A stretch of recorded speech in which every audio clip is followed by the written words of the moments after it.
રાજકોટમાં પીપીપી યોજનાના નામે ગરીબોના ઝૂંપડા તોડી પાડવા મુદ્દે કોંગ્રેસે કર્યો વિરોધ। કોંગ્રેસના નેતાઓ અને કાર્યકરો રજૂઆત કરવા મનપા કચેરીએ પહોંચ્યા। પૂર્વ ધારાસભ્ય ઇન્દ્રનીલ રાજગુરુએ આરોપ લગાવ્યો કે વર્ષોથી ગરીબો જ્યાં રહેતા હોય ત્યાં વૈકલ્પિક વ્યવસ્થા કર્યા વિના દબાણો તોડવા યોગ્ય નથી। નિયમ અનુસાર પીપીપી યોજનામાં સંપૂર્ણ કામગીરી બિલ્ડરોએ કરવાની હોય છે, ત્યારે આ કામમાં મહાનગરપાલિકાના અધિકારીઓ દ્વારા કોઈપણ પ્રકારનો સહકાર ન અપાય તેવી માંગ કરવામાં આવી। સ્થાનિક સ્વરાજ્યની ચૂંટણીમાં 27% ઓબીસી અનામતનો મુદ્દો હાઈકોર્ટમાં પહોંચ્યો। અરજદારે હાઈકોર્ટ સમક્ષ રજૂઆત કરી કે જ્ઞાતિની સંખ્યાના આધારને ધ્યાનમાં નથી લેવાઈ।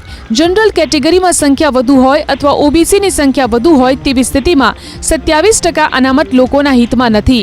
જસ્ટિસ કલ્પેશ ઝવેરીના વડપણ હેઠળ નિમાયેલા ઓબીસી કમિશનના રિપોર્ટની ભલામણોનું પણ પાલન ન થતું હોવાનો અરજીમાં ઉલ્લેખ। હાઈકોર્ટે ચૂંટણી આયોગ સહિતના પક્ષકારને નોટિસ પાઠવી।